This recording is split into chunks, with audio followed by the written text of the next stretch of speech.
Leveling up. Extreme business growth through raising your game. When what was once extraordinary becomes ordinary, you know you've leveled up. Hi, this is George Swift from Bigger, Brighter, Bolder, and welcome to the Leveling Up podcast.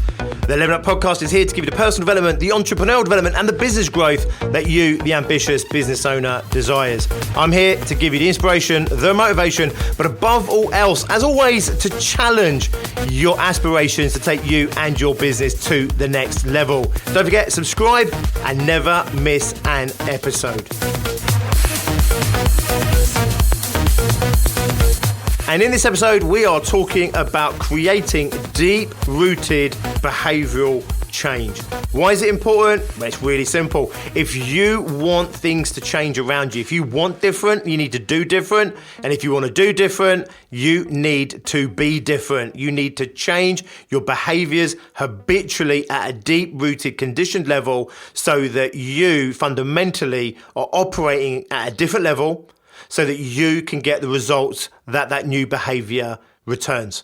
It's not easy, it's not for the faint-hearted, it is fundamentally why personal development is a real challenge for many people. So many believe that personal development is for the weak and the vulnerable. They think it's for the broken in some way. It's really not. It's for the brave, it's for the strong, it's for the damn right heroic. It is a real challenge. I know so many people that want different but aren't willing to do anything different in order to achieve it. Now, the ones that are willing to do different, many of those haven't got the heart to be different. They're willing to do different, but they're not willing to be different. So if we want to really radically transform our lives, we have to really radically transform ourselves first and foremost. Now, I get it. It's the long way round. It feels hard and tiring, exhausting. I get it. It's the only way you're going to create real change. You cannot have what isn't in alignment with what you're doing, and you can't consistently do what isn't in alignment with who you are. So if you want long-lasting change, if you want real change, you want to level up, you're going to have to change yourself at a deep-rooted behavioural level. The bad news is it's really, really tough. The good news is it's actually pretty simple. And I'm going to outline the steps that you need to go through in order to create a deep-rooted behaviour change inside yourself so that you habitually do new behaviours, take new actions, react in new ways so that you can get new reactions, the results that you get in life and in business. It starts with this. First of all, you need to get buy-in. You need to sell this to yourself. The people that say, oh my God, that sounds exhausting. I want the six pack. I want to be fit. I want to be energetic. But oh my God, it sounds so tiring. It sounds so exhausting. They're not bought in. The people that say, I want the car. I want the house. I want the freedom. I want the lifestyle. I want the business. I want the status. They're bought into that. And then they go, okay, but oh my God, it seems so hard. It seems so painful. They're not truly bought in. So you don't just need to be bought into the end result. You need to be bought into the process. So a smoker doesn't just need to be bought into not smoking. They have to also be bought into the giving up smoking. And that's a lot harder because they know that's a lot harder. So number one, if you don't want to give up smoking, you're never going to give up smoking. Number two, wanting to give up smoking is just the first step. You then have to be willing to go through what you need to go through in order to create that change. So you have to get the buy-in, your own buy-in. You have to be really bought in, not just to the end result, but into the process to obtain that end result. Once you've got buy-in, then you need to bring in routine. You need to create a routine that's going to work for you. If we're talking about, losing weight, getting fit, for example, your health, you bring in a routine of going to the gym, eating healthily, routines in terms of where you buy your food from, where you don't buy your food from, what you have in your house, what you don't have in your house. So you prepare a routine. Then you need discipline in order to stick to that routine. You see, this is where it falls down. If you haven't got the buy-in already for the process, it's just miserable. It's going to be hard anyway, but it just becomes so miserable. So if you don't want to lose the weight, forget it. Don't even try. If you do want to lose the weight, but you're not bought into the process, forget it. You're never going to achieve it. If you are bought into the process, then you design the routines that are going to give you the result that you want. Then you need to create the discipline inside yourself, whether you get accountability partners or you hold yourself accountable, or whether it's a case of, taking your kit to work with you so you can go to the gym on the way home, or you change your whole routine of the day so that you go to the gym in the morning. But you have to create that routine. Then you have to create the discipline to stick to that routine. The discipline bit is hard. This is willpower, right? And it's really hard. This is why most people, when they want to, for example, start up a training routine, it's easier to do it first thing in the morning than it is at the end of the day, because our willpower is at its most strongest in the morning. This is why people who are on a diet or want to lose weight normally don't find it too hard to stick to their diet for breakfast. They don't find it too hard to stick to their diet through lunch. Come into the evening and it all goes to hell. Why? Because the willpower starts to weaken by the end of the day. Therefore, if you can bring in a routine that enables you to create these new routines in the first half of the day, or certainly in the morning if possible, you'll find it much easier to use your willpower in order to be disciplined, in order to stick to the routine you put in place, which is going to get you the result that you want to achieve. You then need to persevere with that for long enough for it to become a habit. There is a lot of nonsense out there about how long it takes to create a habit, okay? A very famous book came out. It was very much talking about 21 days to break a habit. It's not actually as simple as that. It was based on some flawed thinking around how neurons are made in the brain and neural networks are made in the brain. And therefore, it was based on the fact that if new neural networks take 21 days, we can build habits in 21 days. It's not that easy. We know that it's not as simplistic as that, because, if you've tried to give up smoking, for example, it may take you a lot longer than 21 days. If you're trying to create a deep-rooted behavior change, let's look at it as a personality change. We know we're not going to change our personality in 21 days. We're not going to create that habitual change in 21 days. I have a simple rule of thumb, and that is this. How long does it take to break a habit? It takes as long as it takes. How long does it take to create a habit? It takes as long as it takes.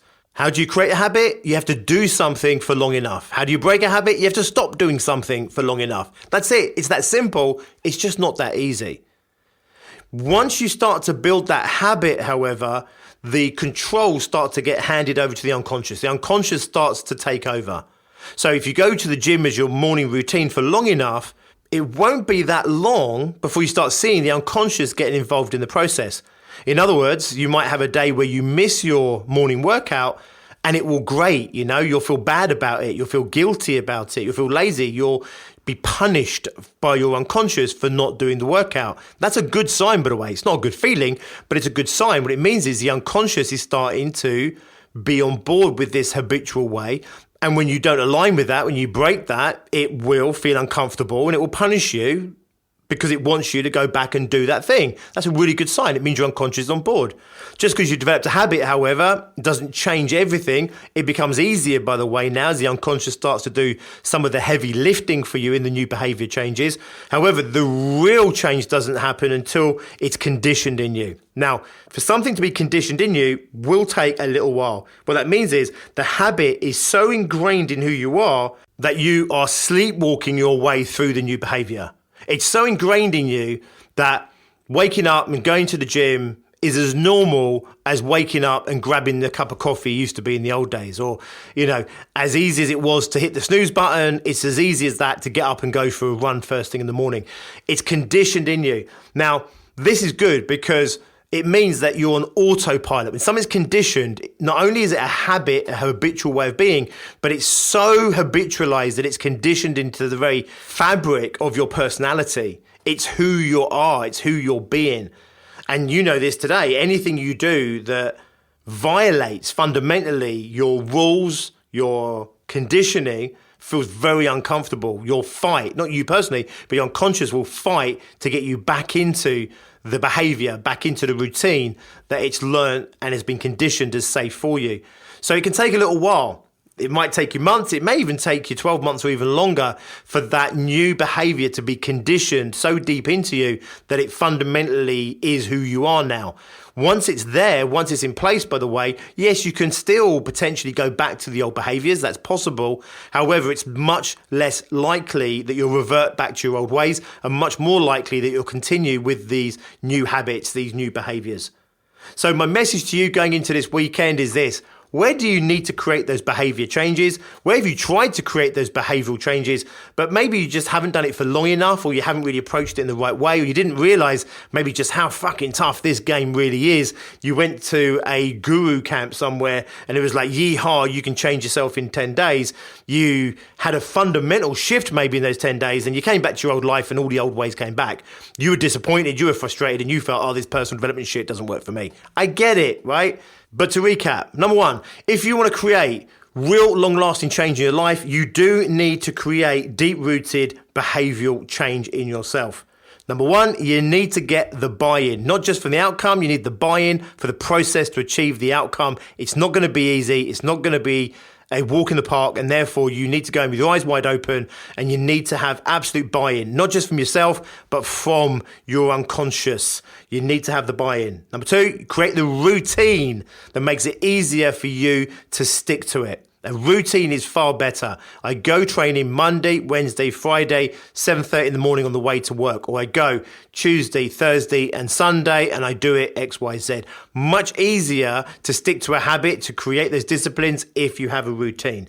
Then you need the discipline, the willpower in order to follow through. Much easier to do it in the first few hours of the day than it is the last few hours of the day. And if you can't even do it the first few hours, try and do it in the first half. Certainly as early as you can in the day, it's going to be easier because your willpower is at its most strongest. You do it for long enough, you'll start to build the habit, you'll start to feel the resistance to breaking that habit, you'll start to feel punished when you skip on that behavior or you let yourself down in some way by going back to old behaviors. That's a good sign. It's starting to become habitualized, your unconscious is on board, it gets easier, but you're not home yet. Do it for long enough, keep a check on it, make sure you stick to those routines, stick to those habitual ways, do it for long enough. It will be deep rooted in your psyche, deep rooted in your personality. There, the chances are it's going to stick and you've created the change that you need to in that area of your life. Don't try and take on too much at any one time. Pick one, maybe two, maybe three things maximum and really go all in on these and really create the change that you need to.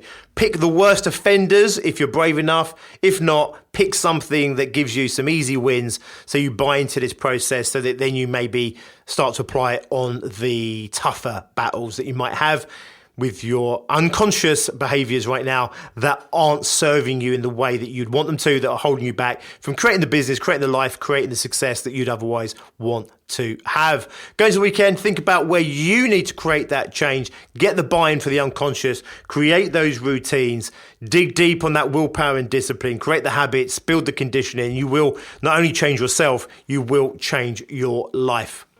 Nice one, guys. Thanks for listening. Thanks for being part of this podcast. This is episode 201. We had our 200th episode birthday on Wednesday. Really appreciate you being a part of this, whether this is your first time listening or whether you've been here since the beginning. You're not alone. There are thousands of business owners out there just like yourself, and I want to welcome you to the safe embrace, the wisdom, the knowledge, the direction, and maybe every now and again just a little bit of a laugh that is the Leveling Up podcast. Please stick with it, subscribe. I look forward to having you on the journey as we go from 200 episodes to 300 episodes. If you want to check out what we're doing, why wouldn't you? We're having some amazing results with our members. Go and check out biggerbrighterbolder.co.uk. Look into the groups that we're running, whether you're starting out in business, whether you've been going for a little while now, doing 20, 30, 40, 50K, and you want to take your business to that next level, or if you've broken 100 grand a year revenue, maybe even 200, 300, up to $500,000, and you want to know what's it going to take to build a multiple six-figure business, or even that seven-figure, £1 million plus turnover business, we've got groups designed specifically with you in mind. We'd love to welcome you into one of those in the not too distant future and to help you on your ongoing journey of success.